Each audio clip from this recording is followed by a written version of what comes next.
दोस्तों सारी खबर पाने के लिए चैनल को सब्सक्राइब करें और उसके बाद ऑल नोटिफिकेशन पर क्लिक ज़रूर करें।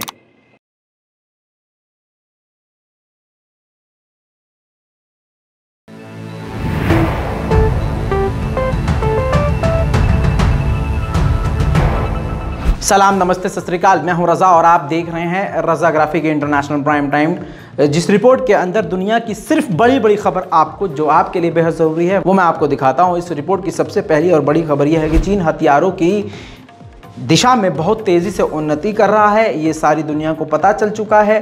चाइना लगातार घातक हथियार बना रहा है। इसी बीच में चाइना ने अपना मदर ऑफ बॉम्ब दिखाया है। जी हाँ, चीन इसको बमों की माँ कह रहा है। यानी सबसे बड़ा चीन का अब तक का ये ख़तरनाक नॉन परमाणु, यानी ये परमाणु तो नहीं है लेकिन ये सबसे बड़ा अब तक का चीन के पास बम बताया जा रहा है। पहली रिपोर्ट आपकी स्क्रीन पर नवभारत टाइम्स के मुताबिक लगाना चाहता हूं। आपकी स्क्रीन पर देखिए, नवभारत टाइम्स ने क्लियर कट लिख दिया है चीन का मदर ऑफ ऑल बॉम्ब, और टाइटल में लिखा है चीन के पास भी है mother of all bomb. Jinping के ज़ख़ीरे का सबसे ताकतवर हथियार बना हुआ है एक रहस्य। दोस्तों, इस रिपोर्ट के मुताबिक बम की जो जानकारी हमने ऑनलाइन निकाली है, चाइना के मीडिया से निकाली है, उसके मुताबिक ये जो बॉम्ब है ये परमाणु वाला बॉम्ब तो नहीं है, लेकिन ये चीन का सबसे बड़ा बम है। इसकी बनावट, पहले आपकी स्क्रीन पर ये वीडियो है, देखिए इस वीडियो को। ये उस बम की वीडियो पहली बार चाइना ने अपने सरकारी अखबार ग्लोबल टाइम के द्वारा दुनिया को दिखाई है। इस बम की ज़्यादा जानकारी नहीं दी गई है, लेकिन रिपोर्ट के मुताबिक जो तस्वीर आपकी स्क्रीन पर है उससे हमले की जो शिद्दत है वो आप देख सकते हैं कि इस बम की ताकत काफ़ी घातक है, काफ़ी ख़तरनाक है और ये पूरी धरती को हिलाने के लिए काफ़ी है। बताया ये जा रहा है कि इसको देखकर नहीं समझा जा सकता कि इसके अंदर है क्या। ये गाइडेड मिसाइल है, गाइडेड बम है कि नहीं, लेकिन इसके हमले से एक बात क्लियर हो गई है कि ये सबसे बड़ा बम है जो अब चीन के पास है। कहा यह जा रहा है कि अमेरिका के mother of all bomb, America के पास भी जो सबसे बड़ा बम है उसी को टक्कर देते हुए चाइना ने यह हथियार बनाया है, और ख़ासकर ये अमेरिका से टक्कर लेते हुए चीन ने कदम उठाया है। बात यहाँ चीन की हो रही है, तो अब भारत पर भी चीन किस तरह से नज़रें गड़ा कर बैठा है आपको मालूम है। अभी पिछले हफ्ते भारत ने अपनी सबसे ख़तरनाक जो मिसाइल 2000 किलोमीटर जिसकी रेंज थी उसको टेस्ट करने वाला था, उसको जो है पोस्टपोन कर दिया, क्योंकि इलाके में चीन का जासूसी विमान इंडोनेशिया में मौजूद था। और ख़बर अब यह है कि उस वक्त एक नहीं दो चीन के जासूसी विमान थे। फिर से आपकी स्क्रीन पर नवभारत टाइम्स की रिपोर्ट, क्योंकि अंधभक्तों को यकीन नहीं होता है तो मुझे उन्हीं के मीडिया का सबूत निकालकर उनके मुंह पे तमाचे की तरह जड़ना पड़ता है।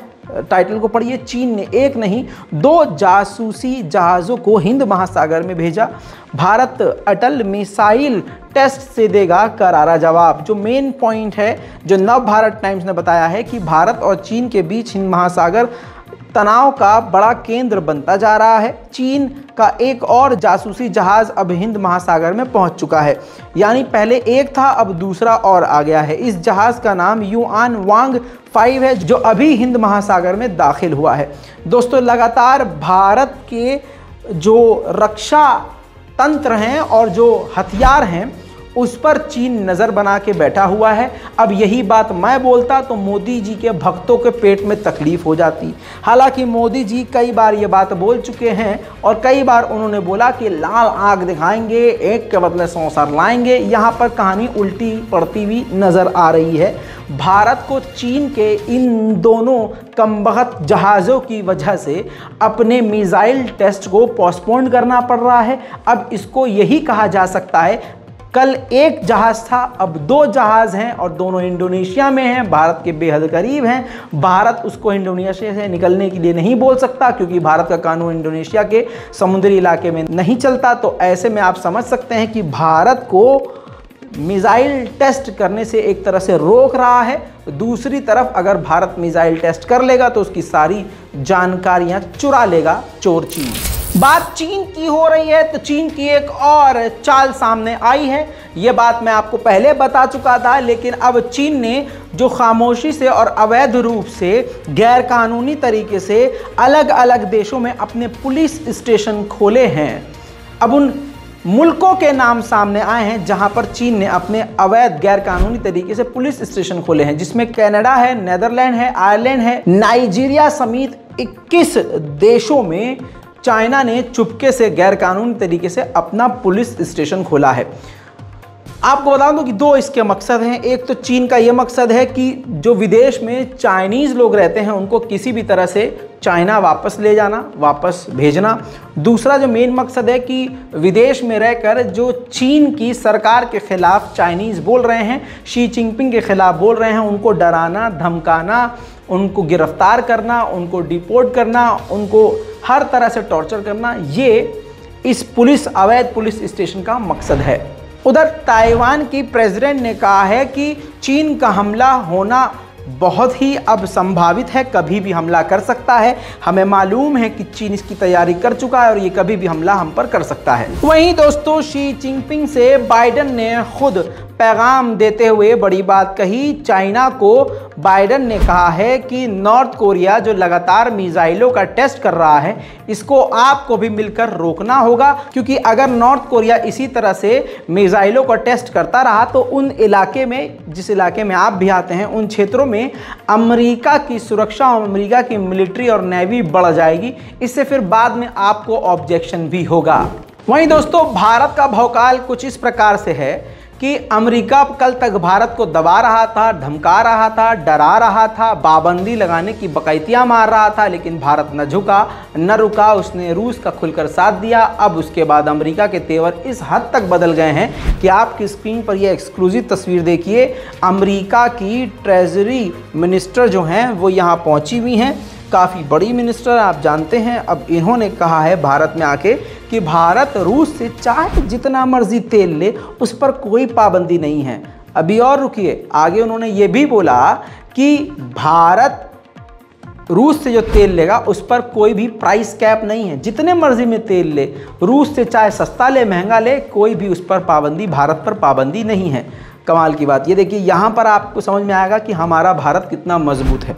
भले ही भारत को अंदर से कुछ असामाजिक तत्वों ने और बीजेपी सरकार ने बिल्कुल कमज़ोर किया हुआ है, लेकिन हमारी जो, इस बात को पूर्व प्रधानमंत्री इमरान खान भी पाकिस्तान के कह चुके हैं कि भारत की जो विदेश नीति है वो काफ़ी मजबूत है। और ये अभी की नहीं है, पहले से ही हमारी विदेश नीति बहुत ज़्यादा तगड़ी है और मजबूत है कि अब अमेरिका की जो वित्त मंत्री हैं यहाँ आ रही हैं और आकर कह रही हैं कि आप जितना मर्जी तेल लीजिए, जितने का तेल लेना आप लीजिए। और साथ में उन्होंने ये कहा कि भारत को अमेरिका अपने बिजनेस पार्टनर की तरह देखता है। भारत बेहद ज़रूरी है अमेरिका के लिए। वहीं यूएन के चीफ ने पहली बार म्यांमार के लिए बयान जारी किया है और इन्होंने साफ साफ कहा है कि म्यांमार आर्मी को तुरंत डेमोक्रेसी यानी पुरानी सरकार वापस लानी होगी, चुनाव करवाना होगा। चुनाव के जरिए या नई सरकार बनाए या पुरानी सरकार को बहाल करे, जो कैदियों को गिरफ्तार किया है उनको आज़ाद करे, आम जनता पर हमले बंद करे, हालात को सुधारे, क्योंकि ये इंसानियत के खिलाफ है और ऐसा नहीं किया तो बड़ी पाबंदियां लगाई जा सकती हैं। वहीं दोस्तों कतर में फीफा वर्ल्ड कप होने वाला है और ऐसे में ख़तरा कतर को भी रहता है कि कोई हमला ना हो जाए, क्योंकि दुनिया भर से लोग वहां पहुंचेंगे। तो यूके ने यानी ब्रिटेन ने 2 अपने युद्धपोत कतर के आसपास गश्त लगाने के लिए, उसकी सिक्योरिटी के लिए भेज दी है। वहीं दोस्तों न्यूजीलैंड से ऑस्ट्रेलिया के सिडनी के शहर में एक बड़ी याच आई है जिसमें 4 से 5 हज़ार यात्री सवार हैं। हड़कंप तब मच गया जब ये याच सिडनी पहुंची तो पता चला कि उसमें 20% यानी लगभग 800 से 900 जो यात्री हैं कोविड यानी कोरोना पॉजिटिव हैं। ये तस्वीरें देखिए, जिसके बाद किसी को भी याच से उतरने नहीं दिया गया, उसी शिप में उनको क्वारंटीन कर दिया गया है। दोस्तों ये है दुनिया भर की बड़ी बड़ी खबरें। इन रिपोर्ट्स पर अपनी राय ज़रूर लिखिए, रिपोर्ट को शेयर कीजिए। जय हिंद।